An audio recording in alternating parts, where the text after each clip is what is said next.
দেখো সত্য, এখন এই গ্রামটাকে বাঁচানোর একটাই উপায়। হ্যাঁ সত্য, তুমিই পারবে ওই কালের হাত থেকে রক্ষা করতে, তুমিই পারবে। কিন্তু আমি কি করে পারবো? হ্যাঁ সত্য, তোমাকে পারতেই হবে। এই বিপদের হাত থেকে বাঁচানোর জন্য এখন একটাই উপায়, তোমাকে শেষ করতে হবে ভৈরবকে। না না না না, আমি পারবো না, আমি পারবো না, আমি পারবো না। গ্রামের একে একে কতজনের প্রাণ চলে যাচ্ছে। এখন সবই তোমার হাতে। রাতের অন্ধকারে চুপিসারে তুমিই পারবে ভৈরবের পিঠে ছুরি মারতে।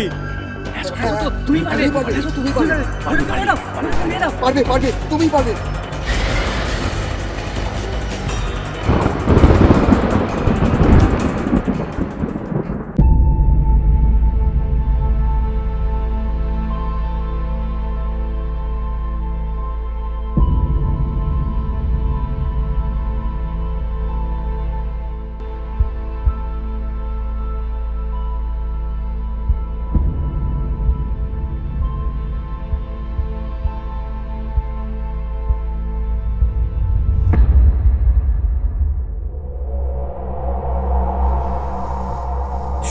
আজ খুবই অসহায়। তার কাঁধে এক বড় গুরু দায়িত্ব, না, গুরুকে হত্যা করার দায়িত্ব। এক রাস দুশ্চিন্তা নিয়ে একটা গাছের তলায় বসে পড়ে সত্য। কি করবে সেটাই সে ঠিক করতে পারছে না। কিন্তু কি এমন হলো যে সত্যকে তার প্রাণের প্রিয় গুরুদেব ভৈরবকে হত্যা করতে হবে?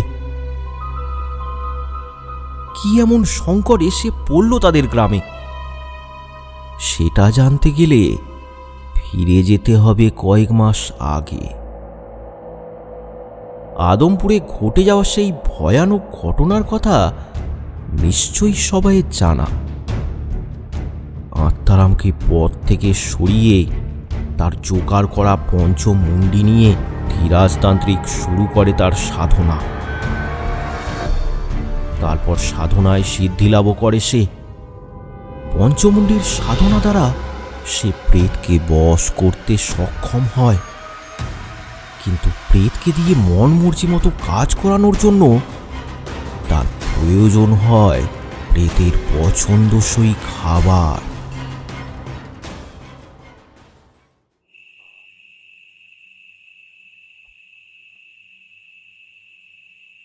কি রে পাঁচু, রাত 10টা বাজতে গেল, এখন এখানে বসে কেন?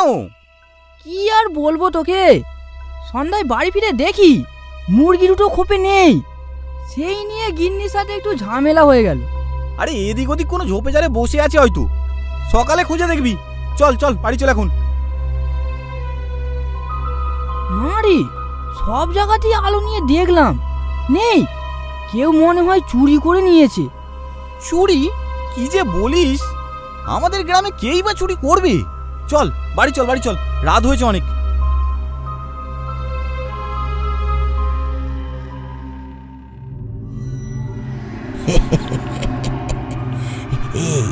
এই দেখ, একদম টাটকা মুরগির রক্ত। এই নে, এটা পান করে আমার কার্যটা সম্পন্ন করে দে।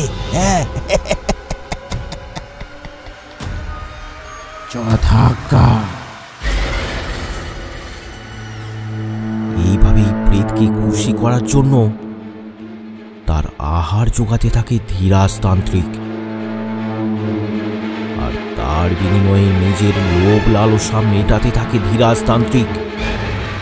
গ্রামের অনেকেরই বাড়ি থেকে হাঁস মুরগি উধাও হতে থাকে। তারপর ধীরে ধীরে ধীরাজতান্ত্রিকের সর্বশক্তিমান হয়ে ওঠার লোভ বাড়তেই থাকে, আর তার সাথে বাড়তে লাগলো তার কাছে বশীভূত হয়ে থাকা প্রেতের লোভ লালসাও।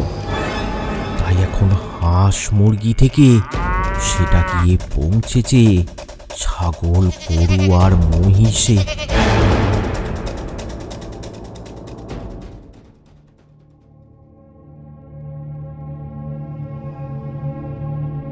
একদিন সন্ধ্যায় গ্রামের আটচালায় বসে কয়েকজন গল্পগুজব করছিল। কি হলো বোঝো, তুই এত চুপচাপ কেন? আর বলিস না রে, আমার ছাগলটা মাঠে বাঁধা ছিল। সন্ধ্যার একটু আগে আনতে গিয়ে দেখি ছাগলটা নেই। গ্রামে একের পর এক যা ঘটে চলেছে, এটা ভারী চিন্তার বিষয়। যে সব চুরি করছে তাকে একবার ধরতে পারলে এমন গণধোলাই দেব না। কিন্তু তাকে ধরতে পারাটাই তো মুশকিল। কে বা কারা এটা করছে কিছুই তো জানা যাচ্ছে না। দিনে দুপুরেও কাজটা হচ্ছে, খুব চালাক লোকেরই কাজ। সবাই একটু চোখ কান খোলা রাখবে, ব্যাটাকে ধরতেই হবে। সবাই দুদিন খুব তককে তককে রইল, কিন্তু আশ্চর্য ব্যাপার, কারো চোখেই কিছু ধরা পড়ল না।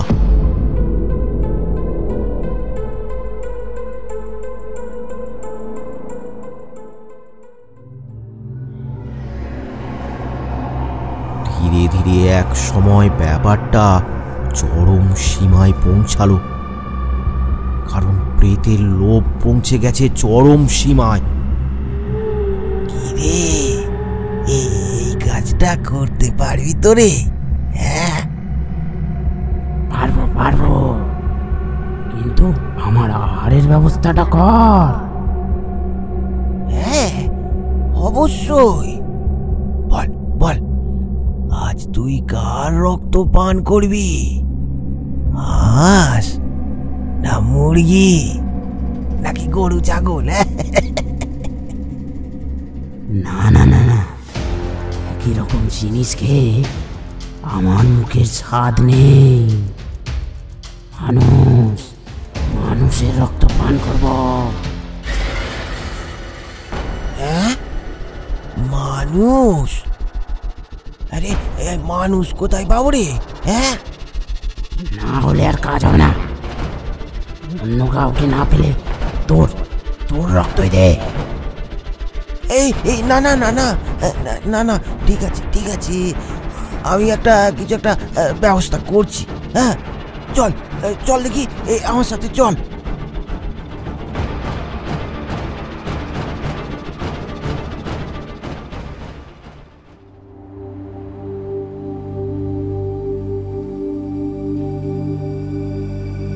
আরে পাঁচু, সন্ধ্যা হয়ে গেল, ওই হন্তদন্ত কোথায় যাবি রে? এই একটু কালিদার দোকানে যাব, বাজার একদম শেষ। এই পানু, যাবি নাকি? নাড়ু খাওয়াবো। তুই না খাওয়ালেও যাবো, চল।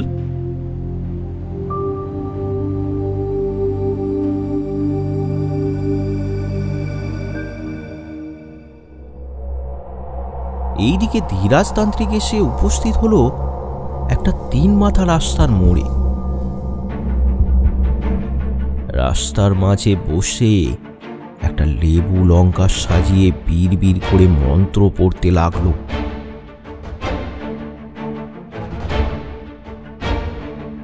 তারপরে এক চিমটি সিঁদুর নিয়ে লেবু লঙ্কার চারপাশে একটা গণ্ডি কেটে দেয়। এরপর উঠে পড়ে ধীরাজতান্ত্রিক। সেখান থেকে একটু দূরে গিয়ে অপেক্ষা করতে থাকে কোনো এক লোকের জন্য, যে ওটাকে মারিয়ে যাবে। কারণ যেই ওটাকে মারিয়ে যাবে সে ওই ধীরাজতান্ত্রিকের বশ হয়ে যাবে, আর তার ওপরই ভর করবে তার কাছে থাকা প্রেত।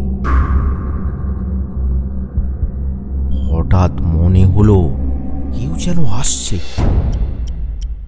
হ্যাঁ, পাঁচু আর পানু গোপাল আসছে।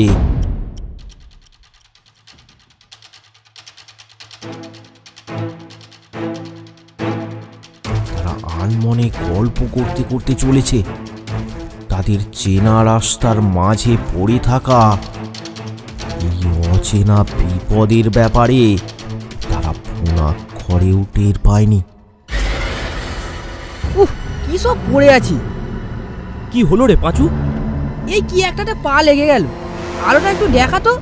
টর্চের আলো জ্বালাতেই তারা দেখলো লেবু লঙ্কা আর তার সাথে সিঁদুর। ভানুগোপাল ব্যাপারটা বুঝতে পারল। পাঁচু, কেউ মনে হয় টুকটাক করেছে, আর সেটাতেই তোর পা পড়েছে। ব্যাপারটা ঠিক লাগছে না আমার। দূর, সব কিছুই না, চল, দেরি হয়ে যাবে। পাঁচু ব্যাপারটাতে কোনো গুরুত্বই দিল না। সে ধারণাই করতে পারছে না যে এরপর তার সাথে কি ঘটতে চলেছে। দেখ, যা যা যা যা, এবার তোর শিকারের ওপর ঝাঁপিয়ে পড়। এখন ওর পুরো রক্তটাই তোর। যা যা যা।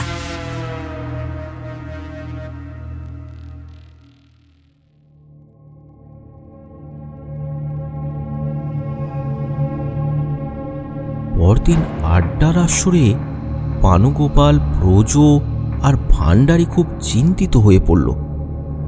সারাদিনে একবারও তারা পাঁচুর দেখা পায়নি। পানুগোপাল বলল, জানিস ভান্ডারী, কাল কি হয়েছিল? পানুগোপাল কাল ঘটে যাওয়া ঘটনার কথা সবাইকে বলল। বলিস কি? তাহলে পাঁচুর কি কোনো বিপদ হলো? চল চল চল, এত ভেবে লাভ নেই, শিগগির পাঁচুর বাড়িতে চল। তারা আর দেরি করল না, তাড়াতাড়ি রওনা দিল পাঁচুর বাড়ির দিকে।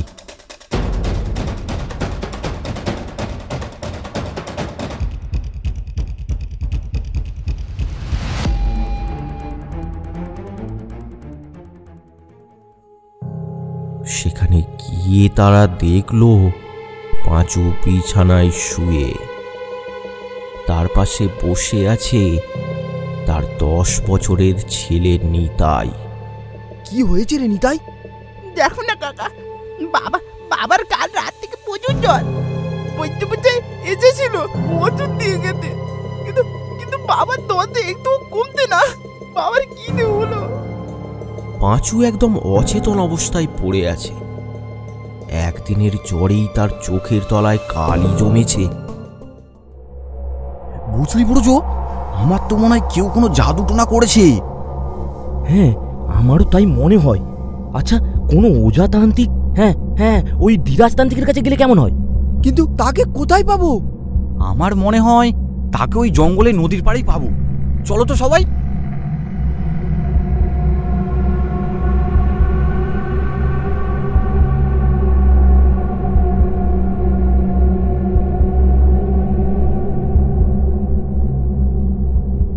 চারপাশে ঘুটঘুটে অন্ধকার। তারা সবাই চলেছে নদীর ধারে।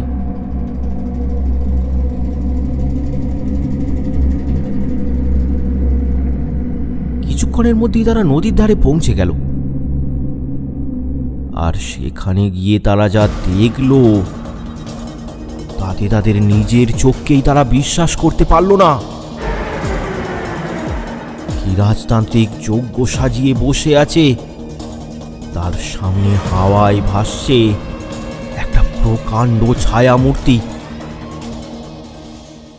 ধীরাজতান্ত্রিক বলে ওঠে, এই দেখ, গ্রাম থেকে হাঁস মুরগি এই সব টাটকা, সব টাটকা। এদের রক্ত তোর উত্তম আহার। পান কর পান কর পান কর।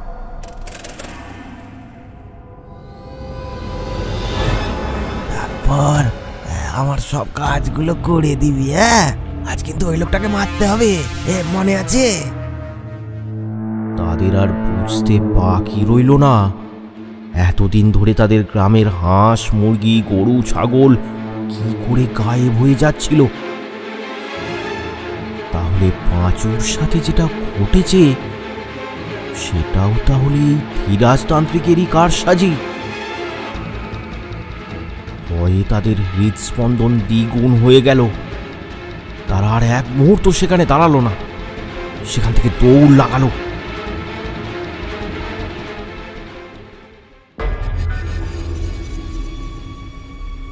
দৌড়াতে দৌড়াতে তারা এসে থামলো শেতল বুড়োর চায়ের দোকানে। ব্রজ ব্যাপারটা শেতল বুড়োকে খুলে বলল। সবাই এরপর আলোচনা করতে লাগলো কিভাবে এই বিপদ থেকে তারা উদ্ধার পাবে।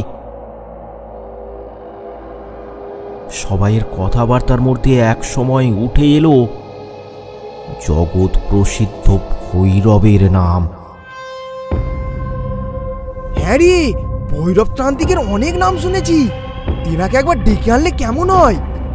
কিন্তু তাকে পাবি কোথায়? শুনেছি তিনি নাকি গাজীপুরের শ্মশানে একটা কুঁড়ে ঘরে থাকেন। সে তো অনেক দূরের পদরি। হোক দূরের, তার কাছে গেলে যদি কাজ হয় আমরা সেখানেই যাব। যে করেই হোক পাঁচুকে সুস্থ করতেই হবে। আর আজ যেটা দেখলাম তাতে মনে হয় ওই ঘটনাকাল আমাদের কারো সাথেও ঘটতে পারে। এখন চল, কাল সকালে ভোরের আলো ফোটার আগে সকলে বেরিয়ে পড়ব। সেই মতো সবাই বাড়ি চলে গেল।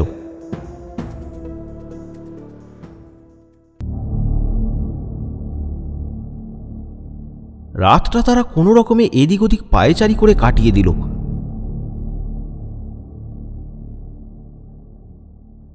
আর ভোর হতেই তারা তিনজনে রওনা দিল গাজীপুরের উদ্দেশ্যে।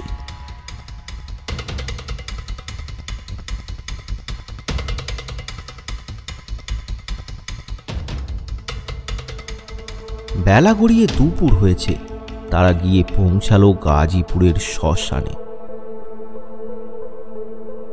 ভৈরব তখন আহার সেরে দাওয়ায় বসে বিশ্রাম করছে। তার পাশে বসে আছে সত্য। ভৈরবের কাছে গিয়ে তারা একে একে সব ঘটনা খুলে বলল। শান্ত তোমরা শান্ত হও। বসো, এখানে বসো, আমাকে একটু ব্যাপারটা বুঝতে দাও।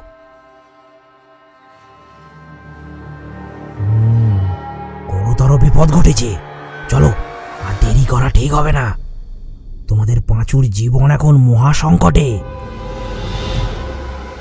তারা আর এক মুহূর্ত দেরি না করে রওনা দিল আদমপুরের উদ্দেশ্যে।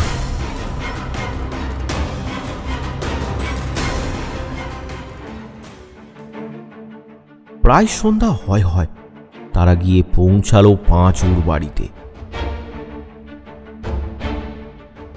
পাঁচু তখনও অচেতন। ভৈরব মন্ত্র পড়ে একটা লাল সুতো বেঁধে দিল পাঁচুর ডান হাতে। আশ্চর্য ব্যাপার, একটু পরেই পাঁচু চোখ খুলল। তবে তার শরীর তখনও দুর্বল।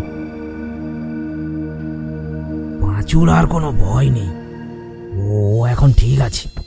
চলো, এবার ওই তান্ত্রিক আর ওই প্রেতের একটা ব্যবস্থা করতেই হবে। তার জন্য একটা যজ্ঞের ব্যবস্থা করতে হবে। চলুন, আমার বাড়িতে সব ব্যবস্থা আছে। হ্যাঁ ঠিক আছে, চলো, আর এক মুহূর্ত দেরি করা ঠিক হবে না। সেই মতো তারা রওনা দিল পানুগোপালের বাড়ির উদ্দেশ্যে।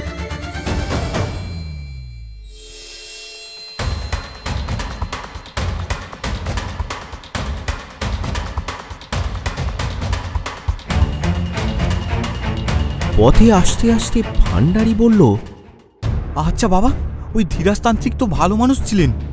আমাদের গ্রামে ক্ষতি করতে এসেছিল ওই আত্মারাম, তাকে তো উনিই মেরে গ্রামকে বাঁচিয়েছেন। ওটাই তো তোমাদের ভুল বুঝিয়েছে। আত্মারাম শুধুমাত্র তার সাধনা সিদ্ধ করার জন্যই এখানে এসেছিল। কিন্তু ধীরাজতান্ত্রিক যে বলেছিল আত্মারাম তার মা বাবার মৃত্যুর বদলা নিতে এসেছিল, তাহলে সেসব কি মিথ্যে ঘটনা? না, ঘটনাটা মিথ্যে না, সত্যি।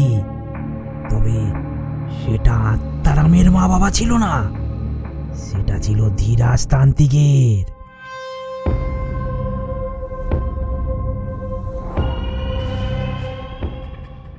এই গ্রামের লোকেদের ওপর প্রতিশোধ নেওয়ার জন্য পঞ্চমুণ্ডী সাধনা করতে চেয়েছিল, কিন্তু এই আত্মারাম সেটা ওকে করতে দেয়নি।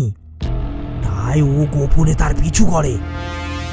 আত্মারামকে সরিয়ে ওই আসন হাতিয়ে নেয় আর সাধনা সিদ্ধ করে ওই গ্রামের ওপর তাণ্ডব শুরু করেছে। ওরে বাবা, এ তো সাংঘাতিক লোক। আমাদের নাকের ডগা দিয়ে এত কাণ্ড করে গেল, আর আমরা ধরতেও পারলাম না। ওকে একবার হাতে না গেলে পাই, ওকে ন্যাড়া করে ওর মাথায় খোল ঢালবো।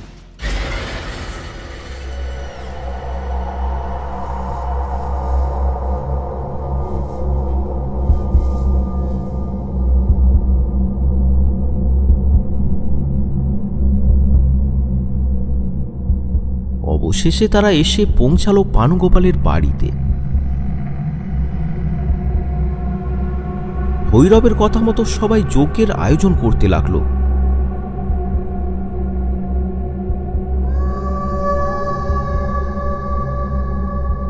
রাত তখন 9টা। ভৈরব যজ্ঞে বসল আর সবাইকে বলল, আমি যজ্ঞে বসে ওই প্রেতকে আহ্বান করে ওকে বন্দি করব, তোমরা সবাই ওখানে বসো। দাউ দাউ করে জ্বলছে হোমের আগুন। ভৈরবের মন্ত্রোচ্চারণে চারদিকটা গর্জে উঠছে।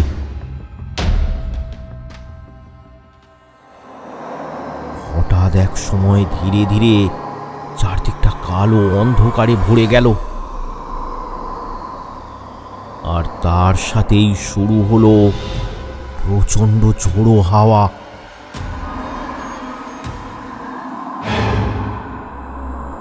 যজ্ঞের আগুনের সামনে প্রকট হলো সেই প্রেত। আর আর আর দে আমায়, আর বল কি আহার চাই তোর? রক্ত রক্ত রক্ত চাই আমার, রক্ত, ক্ষুধা লেগেছে, রক্ত দে। এই প্রেতের মুখে রক্ত লাগিয়েছে ওই ধীরাজতান্ত্রিক। রক্তের স্বাদ সে আর ভুলতে পারছে না, কিন্তু এখন রক্ত পাবে কোথায়? বাবা, আমার ঘরে একটা মুরগি আছে, ওটা কি আনবো? না, আমার কার্যসিদ্ধির জন্য একটা অবলা জীবের প্রাণ যাবে সেটা আমি চাই না। ও রক্ত চাই, ওকে রক্ত আমি দেব। এই বলে ভৈরব পাশে পড়ে থাকা একটা দা দিয়ে আঘাত করলো তার নিজের হাতে। সেখান থেকে রক্ত বেরিয়ে মাটির সরা ভরতে লাগলো। তারপর ভৈরব সেটা বাড়িয়ে দিল ওই প্রেতের দিকে। শান্তি, শুদ্ধ রক্ত পান করে প্রাণটা জুড়িয়ে গেল। এবার বল কি কাজ করতে হবে আমায়? যা, ওই দুষ্ট তান্ত্রিককে ধরে এই গ্রামে নিয়ে আয়। আর তোমরাও যাও, গ্রামের সকলকে খবরটা দাও। যথাজ্ঞা। ঝোড়ো হাওয়ার মতো বয়ে প্রেত চলে গেল ধীরাজতান্ত্রিককে ধরে আনতে। আর ভৈরব সবাইকে নিয়ে চলল গ্রামের বটতলায়।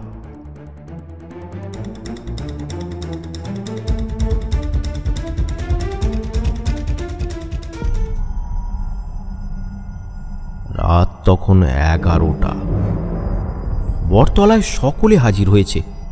গ্রামের প্রায় সকলেই সেখানে আছে। তারা সবাই অপেক্ষা করছে ধীরাজতান্ত্রিককে কখন ওই প্রেত ধরে নিয়ে আসবে। অবশেষে এক সময় সবাইয়ের প্রতীক্ষার অবসান হলো। একটা ঝোড়ো হাওয়া বইতে শুরু করলো, আর তার সাথে প্রকট হলো কালো ছায়া মূর্তিটা। ধপ করে মাটিতে পড়ে গেল ধীরাজতান্ত্রিক। গ্রামের লোক তো তাকে দেখেই রাগে লাল হয়ে গেল। মারো ধীরাজতান্ত্রিককে, মারো, মারো, মেরে ফেলো ধীরাজতান্ত্রিককে, মেরে ফেলো আজ, মারো ধীরাজতান্ত্রিককে, মারো, মারো ধীরাজতান্ত্রিককে। এই থামো থামো, তোমরা ওকে মেরো না, ওকে মেরো না। ওকে মেরে তোমরা কিছুই পাবে না। ওকে এই গ্রাম থেকে তাড়িয়ে দাও। না বাবা, ওকে ওকে এত সহজে ছাড়বো না। ওকে ওকে ন্যাড়া করে তবে ছাড়বো। হ্যাঁ, তবেই ওর শিক্ষা হবে। আর কারো ক্ষতি করার আগে ও 10 বার ভাববে।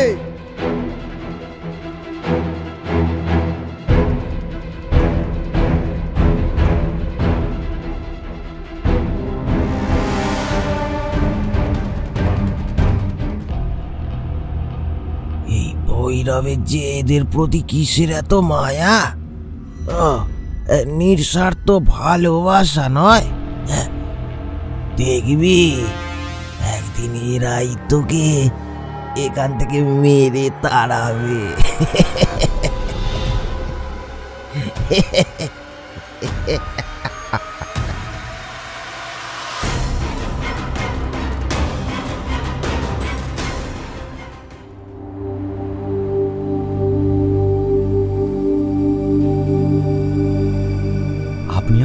অনেক বড় বিপদের হাত থেকে বাঁচালেন বাবা। বলছি বাবা, আপনি কদিন আমাদের এখানে থেকে যান না। না না বাবা, না না করবেন না, আপনার একটু সেবা যত্ন করতে চাই আমরা। বাবা না করলে আমরা শুনবই না। আচ্ছা ঠিক আছে। গ্রামবাসীদের কথা মতো ভৈরব আর সত্য সেখানে কদিন থেকেই গেল। তাদের আপ্যায়নে তারা খুবই খুশি। এইভাবে প্রায় 10-15 দিন কেটে গেল। ভৈরব আর সত্য এখনো পানুগোপালের বাড়িতেই আছে। সন্ধ্যা হলেই ভান্ডারী, ব্রজ, পাঁচু সবাই সেখানে চলে আসে ভৈরবের কাছ থেকে তার জীবনে ঘটে যাওয়া নানান রকম সব সাংঘাতিক গল্প শুনতে। আচ্ছা, অনেক গল্পই তো হলো। বলছি, কাল সকালে আমি রওনা দেব। কেন কেন বাবা, আমাদের অতিথি আপ্যায়নে কি কোনো ত্রুটি আছে? আরে পাগল, না না, আসলে কদিন পর আমার গুরুর বাৎসরিক কাজ আছে, সেখানেই যাব। তোমরা চিন্তা করো না, সত্য এখানেই থাকবে। আমি দিন কয়েক পর ফিরে আবার এখানে থেকে যাব, কেমন? ঠিক আছে বাবা, তাহলে তো আপনাকে যেতেই হবে। যাও যাও, অনেক রাত হয়েছে, তোমরা এবার বাড়ি যাও। সবাই বাড়ি চলে গেল।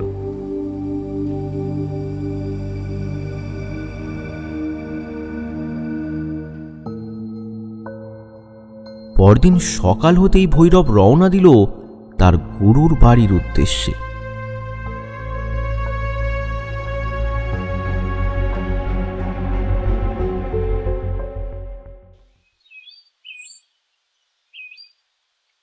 তবে সত্য এখানে বেশ মজাতেই আছে। সে তাদের সাথে মিলেমিশে নানান রকম কাজকর্ম করছে, আর তার সাথে গল্পগুজব আড্ডা তো লেগেই আছে। তবে যাই বলো, ভৈরব বাবার শক্তি যেমন, সাহসও তেমন। ভৈরব বাবা আসতেই আমাদের সব সমস্যার সমাধান হয়ে গেল, আমাদের গ্রাম মুক্তি পেল। ওই বদতান্ত্রিকের হাত থেকে মুক্তি পাওয়াতে তারা আনন্দ উল্লাস করতে থাকে। কিন্তু আদেও কি তাদের গ্রামটা মুক্তি পেয়েছে? না, সেই রাত থেকেই শুরু হলো আবারও সেই উপদ্রব।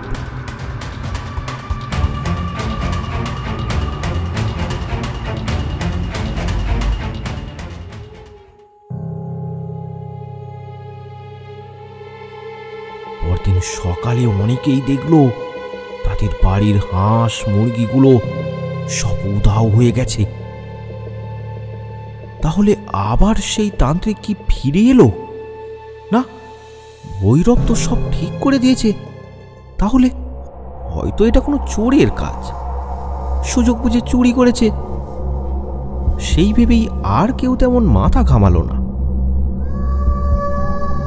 কিন্তু সেই রাতেই ঘটল এক ভয়ানক অঘটন।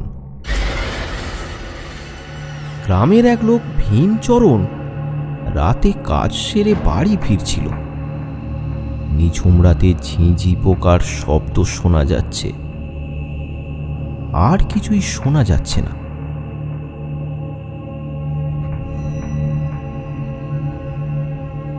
হাঁটতে হাঁটতে মাঠের একটা ফাঁকা জায়গায় হঠাৎ সে থেমে গেল।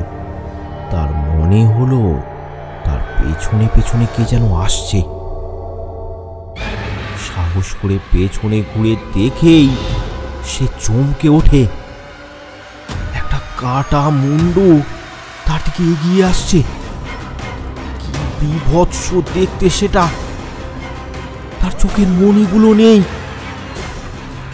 মুন্ডুটা হাঁ করে আছে, আর তার জিভটা লক লক করছে। চুলগুলো এলোমেলো, উস্কো খুস্কো। ভীমচরণ এবার ভয়ে সেখান থেকে দৌড়ে পালাতে যায়, কিন্তু মুন্ডুটাও তার পেছনে পেছনে দৌড়াতে থাকে।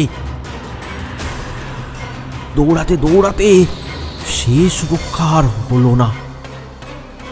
অন্ধকারের মাঝে শোনা গেল ভীমচরণের করুণ আর্তনাদ।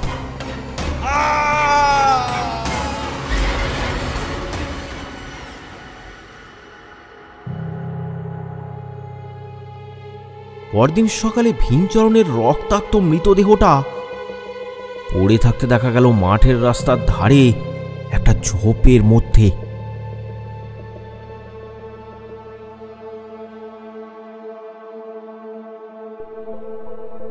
এইসব আবার কি শুরু হলো বলো তো?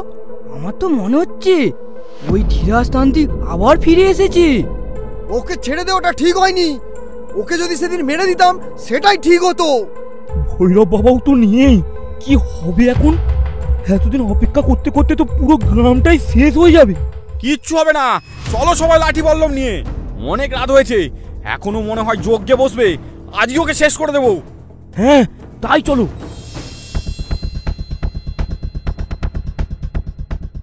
সবাই রওনা দিল তার ডেরায়।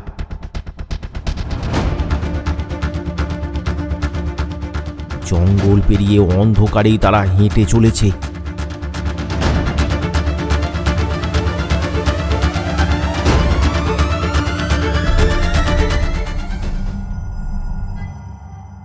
ঝোপের সামনে এসে তারা থমকে গেল। সত্যি তো, সেখানে হোমের আগুন জ্বালিয়ে তাতে কি সব আহুতি দিচ্ছে এক তান্ত্রিক। দূর থেকে তাকে ঠিক ভালো করে চেনা যাচ্ছে না। চলো, আর দেরি করে লাভ নেই, ওর উপর হামলা করে দিই। এই না না না না, আগে একটু দাঁড়িয়ে দেখো। তারা দূরে দাঁড়িয়ে ব্যাপারটা দেখতে লাগলো। এক সময় হোমের থেকে বেরিয়ে এলো সেই কাটা মুন্ডু। তান্ত্রিক তাকে কি যেন একটা আদেশ করলো, আর তার সাথেই কাটা মুন্ডুটা এগিয়ে চলল গ্রামের দিকে। তারপর সেই তান্ত্রিকের সে কি অট্টহাসি। হাসতে হাসতে তান্ত্রিক এবার উঠে দাঁড়ালো। আবছা আলোয় তার মুখটা দেখা গেল। এ তো আর কেউ নয়, ভৈরব তান্ত্রিক। ভৈরব তান্ত্রিক এসব করছে। এইসব কি হচ্ছে? রক্ষক কি ভক্ষক হয়ে গেল? লাঠি সোটা নিয়ে চলো সবাই। এই তোমরা দাঁড়াও, আমি নিজের চোখকে বিশ্বাস করতে পারছি না। ভৈরব বাবা, না না, এখন কাছে যাওয়া ঠিক হবে না। চলো সবাই ফিরে যাই।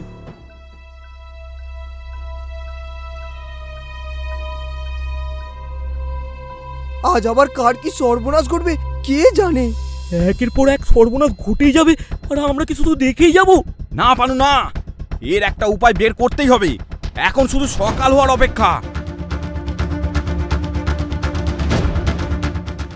পরদিন সকাল হতেই দেখা গেল সেই একই দৃশ্য। আবারও একজনের রক্তাক্ত মৃতদেহের খোঁজ মিলল।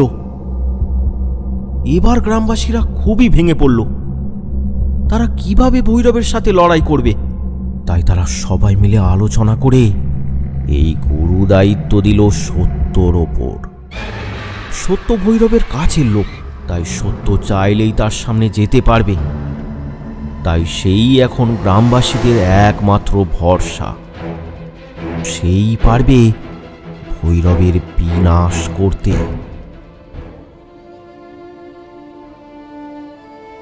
না, আমাকে পারতেই হবে। আমি পারবো। ভৈরব বাবার দেখানো পথেই চলবো। অন্যায়ের পথে গেলে কারণ নিস্তার নেই, সে যেই হোক। সত্যর এখন একটাই চিন্তা, ছলে বলে কৌশলে যেভাবেই হোক ভৈরবের পিঠে ছুরিটা তাকেই বসাতে হবে। সন্ধ্যা হতেই সত্য বেরিয়ে পড়ল। খুব সন্তর্পণে সে লুকিয়ে রেখেছে একটা ছোরা।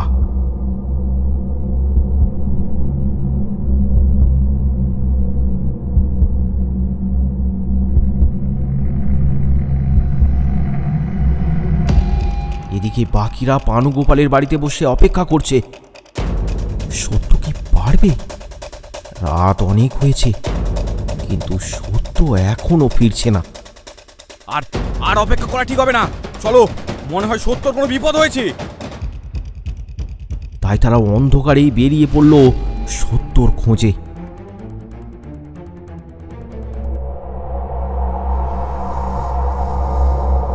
গ্রামের শেষে জঙ্গলের রাস্তায় প্রবেশ করতেই তারা দেখতে পেল কেউ যেন রাস্তার পাশে পড়ে আছে। এগিয়ে গিয়ে তারা দেখল, এ কি, এ তো সত্য।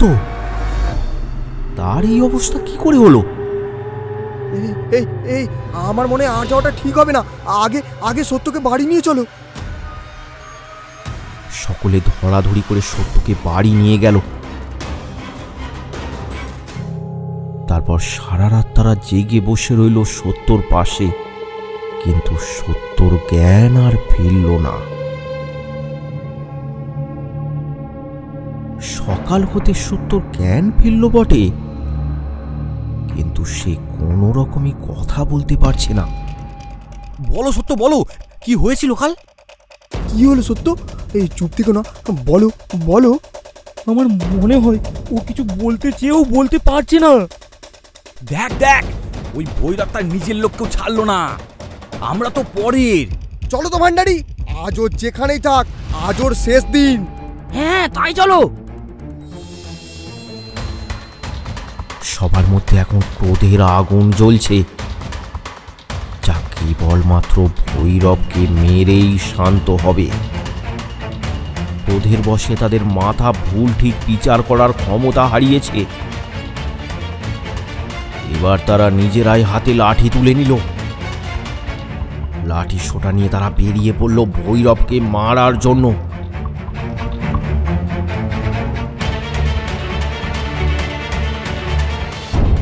ভাগ্যক্রমে রাস্তাতেই দেখা হয়ে গেল তাদের ভৈরবের সাথে।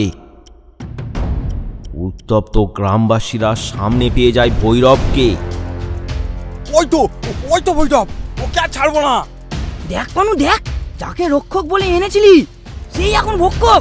হ্যাঁ রে, এ তো এখন আমাদের কাল হয়ে উঠেছে। হ্যাঁ হ্যাঁ, ওই তো কাল ভৈরব। ভৈরব তখন কিছুই বুঝতে পারল না, এসব কি ঘটে চলেছে।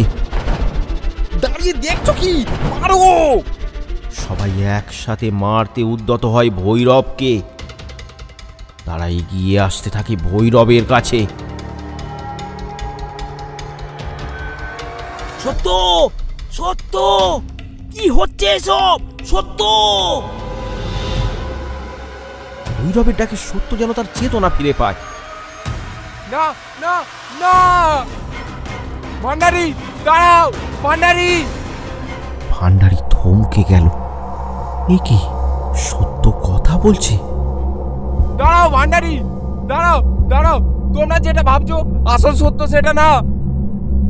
সত্য কি হয়েছে? তোমরা এমন করছো কেন?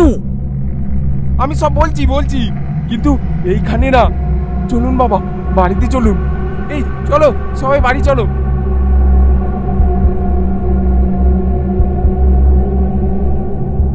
বলো সত্য, বলো কি হয়েছে? আমি বলছি।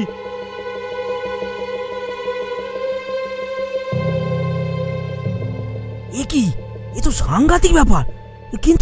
কিন্তু আমি আসল ঘটনাটা আমি বলছি। না, আমাকে পারতেই হবে, আমি পারবো। নদীর পাড়ে পৌঁছে সত্য দাঁড়িয়ে পড়ল। দূরে দাঁড়িয়ে সে দেখল ভৈরব তান্ত্রিক তখন তার মৃত্যুর খেলায় মেতে আছে। না, দাঁড়িয়ে থাকলে হবে না, আমাকে সামনে যেতেই হবে। সত্য এবার ধীরে ধীরে বাঁশের সাঁকো পেরিয়ে ভৈরবের কাছে গেল। আরে সত্য, এসেছিস? আয় আয় আয় আয় আয়, তোর জন্যই অপেক্ষা করছিলাম রে। তা এত দেরি করলি কেন? আপনি জানতেন আমি এখানে আসবো? হ্যাঁ রে, আমি সব জানি। আয় আয়, এখানে আয়। সবই যখন জানেন, তাহলে নিশ্চয়ই এটাও জানেন যে আমি এখানে কেন এসেছি। হ্যাঁ রে বাছা, জানি। আমার পিঠে ছুরি মারবি, তাই তো? হ্যাঁ, তুমি আমার সেই ভৈরব বাবা হতেই পারো না। যার আদর্শ আমি শিরোধার্য করে রেখেছি, তুমি কি করে হারিয়ে ফেললে তোমার আদর্শ? আমায় আমায় ক্ষমা করবেন। এই বলে সত্য ছুরিটা উঁচিয়ে ধরল। কিন্তু কি আশ্চর্য ব্যাপার, সে আর এক পাও নাড়াতে পারল না। ঠিকই ধরেছি, আমি তোদের ভৈরব বাবা না রে, ভৈরব না।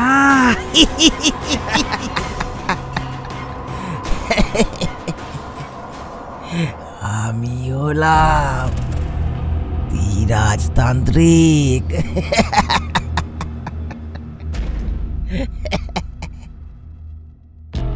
তোর ভৈরব আমাকে সেদিন প্রচন্ড অপমান করেছে, কিন্তু আমাকে জীবিত ছেড়ে দিয়ে ব্যাটা খুব ভুল করেছে।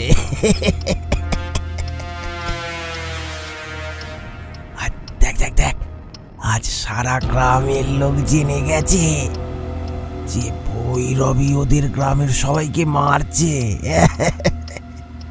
কাল সকাল হলেই তোর ভৈরব তো এখানে ফিরবে, তখন বেঁচে ফিরতে পারবে তো?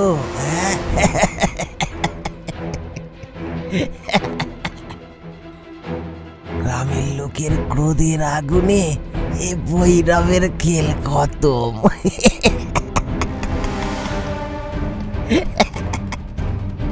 না, আমি থাকতে তা হতে দেব না। আমি আমি এখনই গিয়ে গ্রামের সকলকে বলে দেবো। তাই নাকি? সে সুযোগ তুমি পাবে ভেবেছো?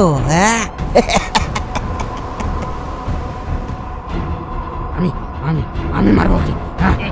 আমি মারবো কি? আমি মারবো কি? আমি মারবো। এই এই, তোরা থাম, তোরা থাম, তোরা থাম। একে কেউ মারবে না, ওর মাথায় হাত আমি রাখবো। ও সব দেখবে, ও সব দেখবে ভৈরবকে কি করে গ্রামের লোকেরা মেরে তাড়ায়। সব দেখবে, চোখের জল ফেলবে, কিন্তু কিছুই করতে পারবে না।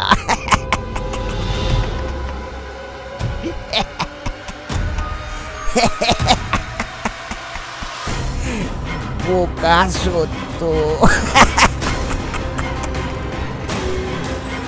যা, একে ওই গ্রামের রাস্তায় ফেলে দিয়ায়।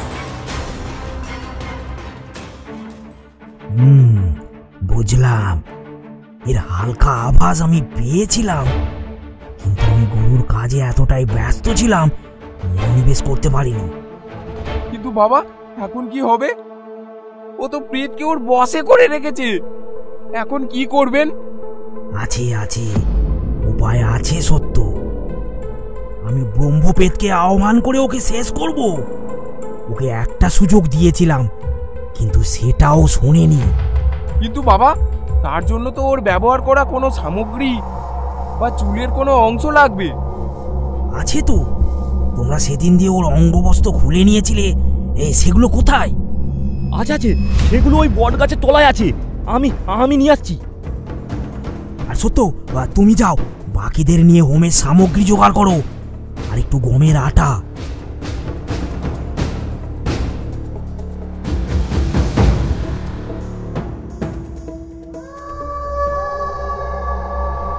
রাত হতেই সবাই এসে উপস্থিত হয়েছে গ্রামের শ্মশানে। ভৈরবী কাঠ সাজিয়ে হোমের আগুন জ্বালিয়েছে। বাকিরা একটু দূরে দাঁড়িয়ে ব্যাপারটা দেখছে। ভৈরব হোমের মধ্যে ঘি ঢালছে আর মন্ত্র উচ্চারণ করছে। তার মন্ত্র উচ্চারণ যেন মেঘের গর্জনকে হার মানাচ্ছে। তার মন্ত্রের ছন্দে আলোড়িত হচ্ছে চারিদিকটা।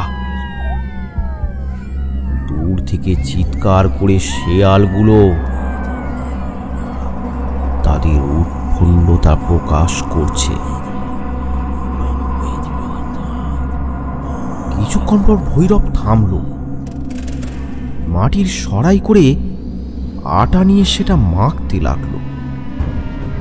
তারপর সেই আটাটা নিয়ে হাতের তালু দিয়ে ভৈরব রুটি বানাতে লাগলো আর বিড় করে মন্ত্র পড়তে লাগলো।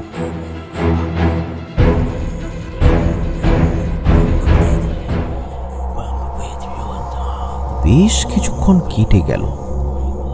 দেখা গেল তার পাশে কালো ছায়া মূর্তির আবির্ভাব হয়েছে।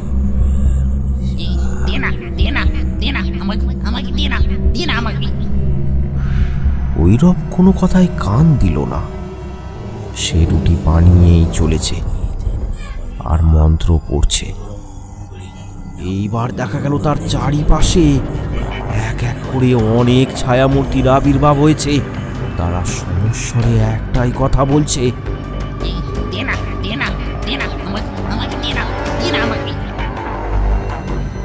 ভৈরব কিন্তু তখনও থামল না। সে তার কাজ করেই চলেছে। অবশেষে তার সম্মুখে প্রকট হলো একটা প্রকাণ্ড ছায়ামূর্তি। জন্য ডেকেছিস আমার? ভৈরব এবার থামল। সস্নেহে তার দিকে রুটিটা এগিয়ে দিল। তারপর বলল, এক পাপীর বিনাশ করতে হবে। পরিচয়? ভৈরব এবার ধীরাজতান্ত্রিকের অঙ্গবস্ত্রটা ছুঁড়ে দিল সেই ব্রহ্মপ্রেতের দিকে। যথাজ্ঞা, যথাজ্ঞা।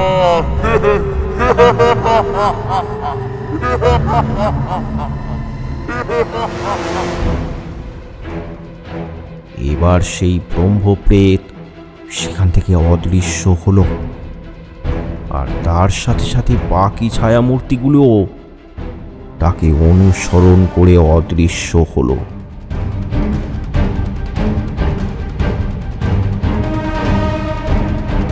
সবাই চুপ করে বসে আছে।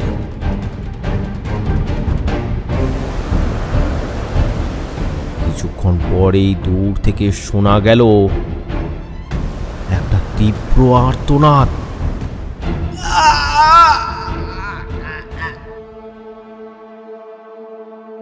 তার মানে ধীরাজতান্ত্রিক আশেপাশেই ছিল।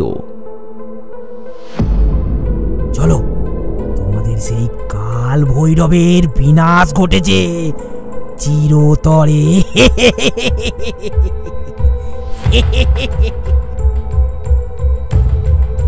জয় ভৈরব বাবা জয়। জয় ভৈরব বাবা জয়, জয় জয় ভৈরব বাবা জয়, জয় ভৈরব বাবা জয়। আরো ভয়ানক গল্প পেতে আমাদের চ্যানেলটি সাবস্ক্রাইব করুন, পাশে থাকা বেল নোটিফিকেশনটি অন করে দিন। আর গল্পটি কেমন লাগলো কমেন্ট করে জানাতে ভুলবেন না। কমেন্ট করে পাশে থাকুন বাংলা কার্টুন হাব।